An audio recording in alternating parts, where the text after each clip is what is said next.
On the 5th of August, a federal helicopter lifted 122 wild horses off a stretch of western Colorado.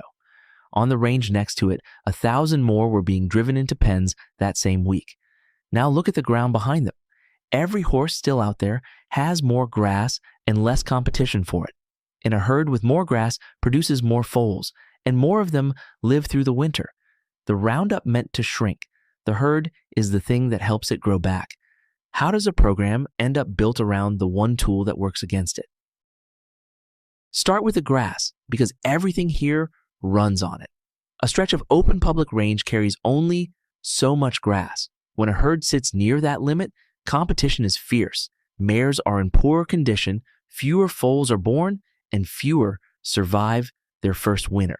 The land does the limiting, quietly and constantly. Now take 1,000 horses off it. That is what the Bureau of Land Management set out to do the same week on that range beside it, a stretch called East Douglas in Rio Blanco County, Colorado. The Bureau is the federal agency that runs this land, and its helicopter is the one you watched in the opening. Every horse still there now has more to eat. Better fed mares carry more foals to term. More of those foals survive. The population climbs back faster than it would have on its own. Biologists call this compensatory reproduction, and it is not something critics invented to attack the agency. In 2013, the National Academy of Sciences reviewed this exact program. It found that the way the program is run is itself helping the population grow. Taking horses off the range can raise the growth rate. So the tool is not neutral. Used alone, it empties the range and then helps refill it. That raises the obvious question, why is it still the main tool? That is one of 3 rules in this machine. The other 2 were written by Congress. The answer starts with what the program has already piled up. Across 10 western states, the Bureau now holds more than 64,000 animals off the range, fed at public expense, most for the rest of their lives. That costs about $100 million a year, and in 2024, close to 2/3 of the program's budget went to catching animals and keeping them. Those 122 horses from the opening are part of it. Catching them cost $187,000. Holding them until somebody takes them will cost $4 million over the next 2 years for one roundup in one county. By the agency's own estimate, removing one horse and keeping it for life comes to about $48,000. For one animal, the range would have fed for nothing, and the range keeps filling. This March, the Bureau counted about 85,000 animals still out there, 12,000 more than the year before, and the roundups never stopped that year. There is an obvious answer here, and you have probably already thought of it. Don't catch them. Stop them from being born. Congress has been telling the Bureau to do exactly that since 2022, and the money for it is there. Almost nothing happens. The vaccine has a price of its own, and we will come to it. First, the 2 rules that keep the helicopters flying whatever the vaccine does. The first of those 2 written rules is a number. Start with a target, because the program is not managing a herd. It is closing a gap to a number somebody wrote down. That number has a name, the appropriate management level, and it sets how many animals each stretch of range is allowed to hold. Add up every stretch and you get about 25,000 nationwide. Against 85,000 counted, that leaves a surplus of roughly 60,000 horses, and closing that gap is what the whole machine exists to do. The Bureau set most of those limits in the 80s and 90s and has barely moved them since. The National Academy of Sciences examined how those limits were set and found they do not rest on consistent data about what the land can actually carry. So the arithmetic driving everything rests on a 30-year-old guess. There is a second rule, and it explains why every horse taken off the range stays off it. Almost everyone believes the 1971 law banned killing wild horses. It did not. Signed by a Republican president and defended by both parties ever since, the act protects them and bans selling them off to be turned into commercial products. But it also gives the Interior Secretary, the cabinet official in charge of federal land, power to order the removal or the destruction of excess animals. The Bureau last used that authority in 1982. 6 years later, Congress made sure of it.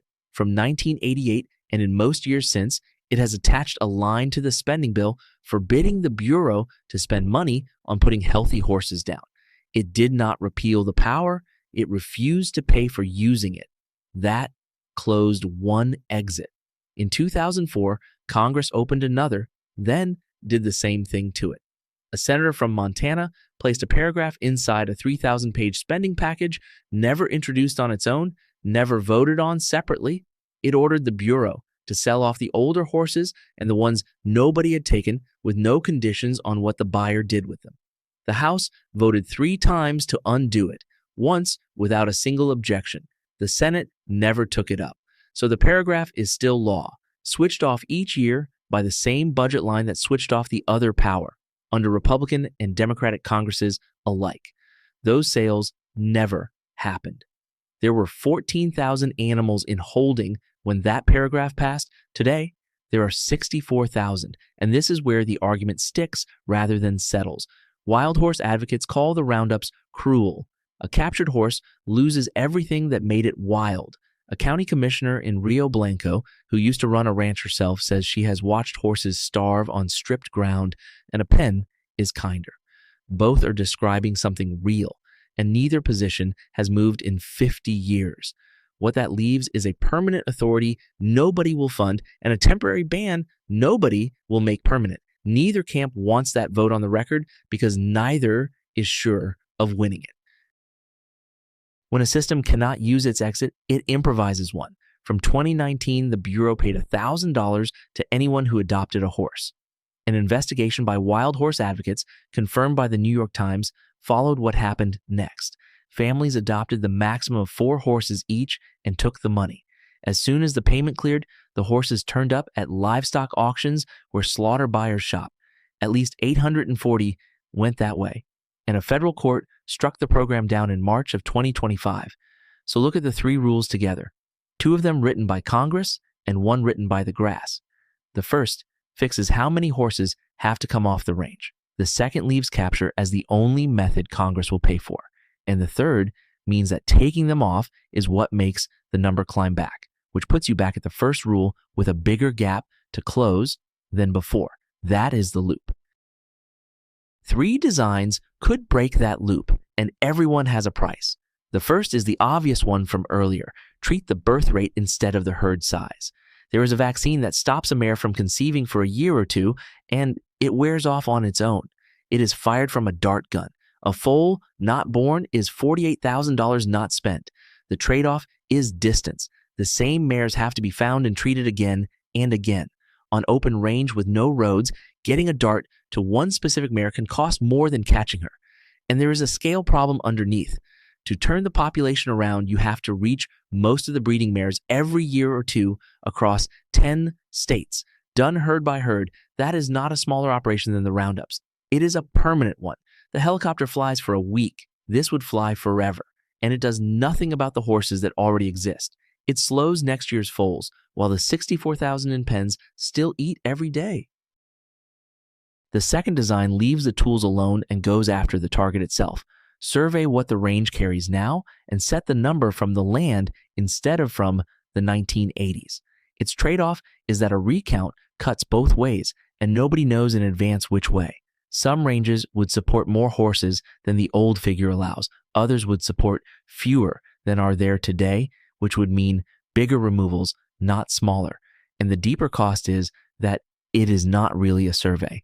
The same grass is shared with private cattle under a separate rule book with its own quotas and the ranchers who hold those quotas. A recount done with current data immediately becomes an argument about whose share shrinks, which is why the cheapest technical fix in the story has sat undone for 30 years. The third design needs no new law.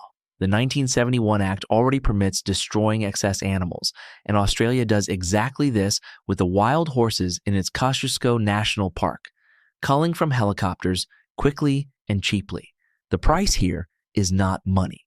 The law permits it, but the public anger that produced that law was about exactly this picture: wild horses shot and hauled off western ranges. The animal at the center of it is a national symbol. In Australia, every cull brings lawsuits and public fury. In America, the price has already been measured. In most years since 1988, under Congresses of both parties, the money has been withheld rather than the authority allowed. So there are three designs on the table: treat the births instead of the numbers, recount the target, or switch on the exit that already exists. None of them is free. Nothing here required anybody to be a villain.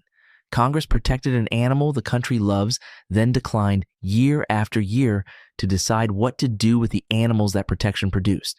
The Bureau chases a target it did not set, using the one tool Congress has never refused to pay for. And the pressure that made removal the only method anyone will pay for comes from the same people pressing for the contraception the agency is slow to deploy.